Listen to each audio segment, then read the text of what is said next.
வணக்கம் மக்களே, welcome to my channel. நம்ம கூட இன்னைக்கு ஸ்பெஷலான கெஸ்ட் இருக்காங்க. இவரை பற்றி சொல்லணும்னா உங்கள் எல்லாருக்குமே தெரியும், ரொம்பவே ஃபேமஸான மாந்திரிகர் அண்ட் பிரபலமான ஒருத்தர்னே சொல்லலாம். எந்த பிரச்சனையாக இருந்தாலும் நமக்கு ஒன் ஷாட் சொல்யூஷன் கொடுக்கக்கூடிய ஒரு மிக சிறந்த மாந்திரிகர்னே சொல்லலாம்.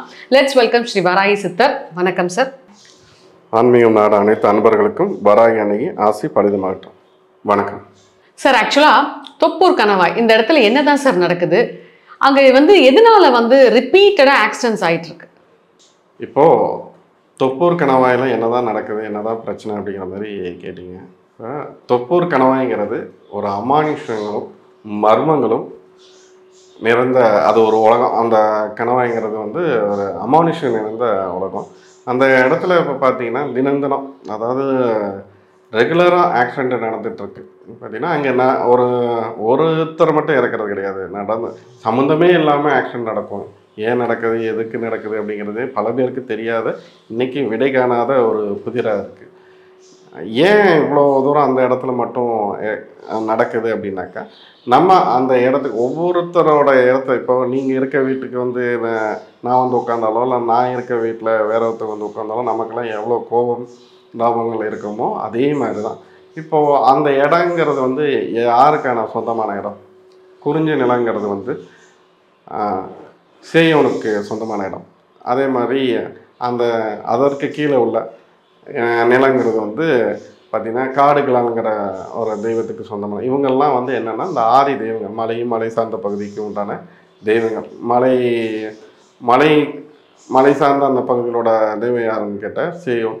இந்த காடு சார்ந்த பகுதிக்கு தெய்வம் யாருன்னு கேட்டால் காடுகளால்.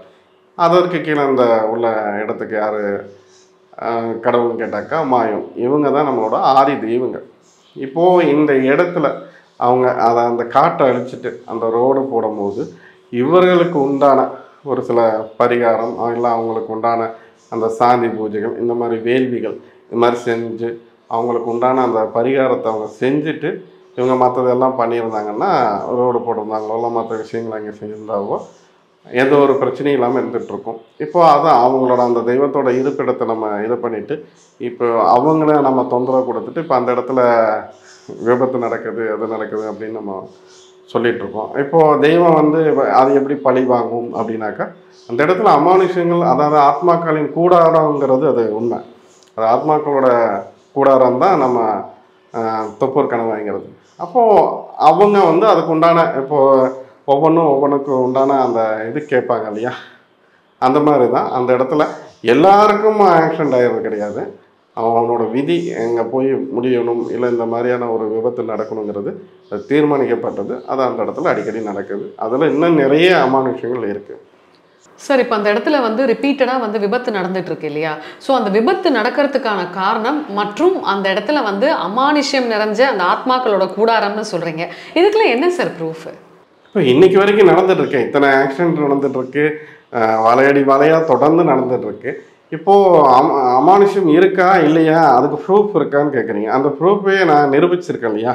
இப்போ குறைஞ்சபட்சம் இப்போ ஒரு 3 மாதம் இருக்குன்னு நினைக்கிறேன். 3 மாதமோ இல்லை குறைஞ்சது 2 மாதமாக இருக்கும். ஒரு பௌர்ணமி அன்னைக்கு ஒரு பெங்களூர்லேருந்து ஒரு குடும்பம் பார்த்திங்கன்னா அந்த கை குழந்தையோட ஒரு 5 பேர் இறந்து போயிட்டாங்க. அப்போ அந்த இடத்துல இறந்த அன்னைக்கு நான் அந்த இடத்த கிராஸ் பண்ணுறேன். கிராஸ் பண்ணும்போது மறுநாள் நான் கிராஸ் பண்ணும்போது இந்த மாதிரி அங்கே அடுத்தது அந்த துக்க நிகழ்வு நடக்க இருக்குது. இப்போ இனிமே இந்த மாதிரியான ஒரு துக்க நிகழ்வு நடக்காமல் இருக்கிறதுக்கு அவங்களுக்கு உண்டான அந்த ஆத்மாக்களை சாந்தி பரிகாரம் பண்ணுறதுக்கு உண்டான ஒரு சில வேலைகளை பண்ணணும் அப்படின்றதுக்காண்டி நான் போய் பண்ணிட்டு வந்தேன். பண்ணிவிட்டு அதுக்கப்புறம் இன்னைக்கு வரைக்கும் நான் ஒவ்வொரு அமாவாசைக்கும் சரி பௌர்ணமியும் சரி நான் வரும்போது அந்த இடத்துல வரும்போது ஒவ்வொரு டைமும் இன்றைக்கி வேறு யாரும் எந்த மாந்திரிகரோ எந்த சாமியாரோ எந்த பூசாரியோ யாரும் அங்கே போய் அந்த இடத்துல அந்த ஆத்மாக்களுக்கு சாந்தி பரிகாரம் பண்ணுறதோ இல்லை அவங்களுக்கு உணவு வைக்கிறதோ மற்ற அந்த ஆத்மாக்களோட கோபத்தை தணிக்கிறதோ இங்கே யாரும் இதுவரை செய்வேன். நான் ஒவ்வொரு முறையும் வரும்போது அதை பர்டிகுலராக அந்த இடத்துல போய் நான் பூஜை பண்ணிவிட்டு, அது நைட் 2 மணியாக இருந்தாலும் சரி 12 மணியாக இருந்தாலும் சரி. இப்போ கடைசியாக நம்ம பூஜை பண்ணும்போது 2:30 மணி நான் பண்ணிட்டு தான் நான் வந்தேன். இது நான் பூஜை பண்ணேன்னா அதாவது இந்த மாதிரி அதாவது ஒரு பொது நலன் கருதி தான். இதை ஒருத்தருக்கு குறைய எடுத்து சொல்லுவாங்க, நீ எப்படி அந்த இடத்துல நீ பண்ண போச்சு அது பண்ண போச்சுன்னு. பொதுநலன் கருதி இனிமேல் அந்த இடத்துல விபத்து நடக்காமல் இருக்கணும். இப்போ லாஸ்ட்டாக நான் பூஜை பண்ணிட்டு வரும்போது அதை கூட நம்ம ஸ்டேட்டஸில் கூட நம்ம போட்டிருந்தோம். ஒரு 2:30 மணி இருக்கும். அதுக்கடுத்த 3 நாளில் ஒரு பெரிய விபத்து நடக்க இருந்தது. அது எனக்கு ஆத்மாக்கள் உணர்ந்துச்சு. அதனால் அதை போய் நான் அந்த சாந்தி பரிகாரத்தை பண்ணிட்டு வந்தேன். இந்த கடந்த ஒரு 3 மாதம் காலமாக அந்த பௌர்ணமியில் ஒரு 7 பேர் இறந்தாங்க. அந்த ஆக்சிடெண்ட் ஆச்சு. அந்த விபத்துக்கு அப்புறம் இன்னைக்கு வரைக்கும் ஒரு பெரிய லெவலில் தொப்பூர் கணவாயில் விபத்து நடந்ததுன்னு சரித்திரம் இல்லை. இப்போ இதுவே பார்த்தீங்கன்னா உங்களுக்கு ஒரு பெரிய ப்ரூஃப் தானே. சார், இந்த மாதிரி பிரச்சனைகள் நடந்துட்டு இருக்கு. இதுக்கு என்னதான் தீர்வு? ஏன்னா எல்லாருக்குமே தெரியும் நீங்க ஒரே ஒருத்தர் தான் ஃபர்ஸ்ட் மாந்திரிகர் அந்த இடத்துல போய் பூஜை பண்ணிருக்கீங்க. ஸோ இதுக்கு என்னதான் தீர்வு? இல்லை, இதுவே நடக்காமல் இருக்கணும்னா இப்போ நான் தான் சொன்னேன், அந்த காடுகளாங்கிற ஒரு தெய்வம், அப்போ அந்த செய்யும் முருகனுக்கான ஒரு ஆலயம், காளி தெய்வத்துக்கு உண்டான ஒரு ஆலயம் அங்கே அமைச்சு அவங்களுக்கு உண்டான அங்கே பூஜை புனஸ்காரங்கள் வேலைகள் செஞ்சுட்டு வர்றதுனால ஒரு அந்த தெய்வத்தோட கோபத்தை வீரியத்தை குறைக்கலாம். அப்புறம் அங்கே இருக்க அந்த ஆத்மாக்களுக்கு கட்டுப்படுத்தலாம், அவங்களோட வேகத்தை கட்டுப்படுத்தலாம்.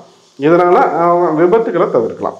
சார், நீங்கள் வந்து இந்த மாதிரி சாங்கியங்கள் பண்ணால் நல்லதுன்னு சொல்கிறீங்க இல்லையா? பட் பெர்மனன்ட் சொல்யூஷன் அப்படின்னு வரும்போது விபத்தே நடக்காமல் இருக்கிறதுக்கு ஏதாவது இருக்கா சார்? இல்லை, நான் சொல்கிற மாதிரி செய்யணும்னா அதுக்கு எல்லாரும் ஒத்துழைக்கணும். அது இல்லாமல் அரசாங்கம் அதுக்கு உண்டான முடிவு எடுக்கணும். இது ஏற்கனவே செய்ய வேண்டிய வேலை, அது செய்யலை. இப்போது என்னால் முடிஞ்சது நான் அந்த பக்கம் ட்ராவல் பண்ணும்போது நான் அவங்களுக்கு உண்டான இந்த ஆத்மாக்களுக்கு உண்டான சாந்தி பரிகாரத்துக்கு உண்டான எல்லா வேலையும் நான் செஞ்சுட்டு தான் இருக்கேன். பெரிய அளவில் விபத்து நடக்காமல் இருக்கிறதுக்கு என்னால் என்ன முடியுமோ அதை நான் செஞ்சுட்டு தான் இருக்கேன். இதை மற்றவங்க அந்த சைடு இருக்கவங்க, அது சார்ந்து அந்த ஊர் பக்கம் இருக்கிறவங்க இந்த மாதிரியான அவங்களுக்கு உண்டான இந்த விஷயத்தை நம்ம செய்கிறதுனால இந்த விபத்துக்களை தவிர்க்கலாம். அது இல்லாமல் இந்த ரோட்டில், அதாவது நம்ம அங்கே தருமபுரியிலேருந்து நம்ம சேலம் நோக்கி நம்ம வர்றவங்க இந்த இடத்த மது சூதோட இந்த ரோட்டை கடக்காமல் இருந்தாங்கன்னா இன்னும் மேற்கொண்டு பெரிய விபத்துக்களை இவங்க மட்டும் இதனால் பாதிக்கப்பட போகிறதில்ல, மற்ற குடும்பங்களும் சம்மந்தமே இல்லாமல் எந்த ஒரு இதுக்கும் ஆட்படாதவங்க கூட இவங்க செய்கிற ஒரு சிலர் தவறுனால கூட இந்த மாதிரியான விபத்துக்களும் நடக்குது. அதனால் இதெல்லாம் தவிர்த்து பொறுமையோட அந்த இடத்த கிடக்கிறதுனால விபத்துக்களை தவிர்த்து நல்லபடியாக வாழலாம். தொப்பூர் கணவாய் மற்றும் அங்கே நடக்கிற அமானுஷங்கள், அதுக்கான பெர்மனன்ட் சொல்யூஷன் என்னன்றதை வந்து ரொம்ப அழகாக சொன்னீங்க சார். நன்றி. நன்றி.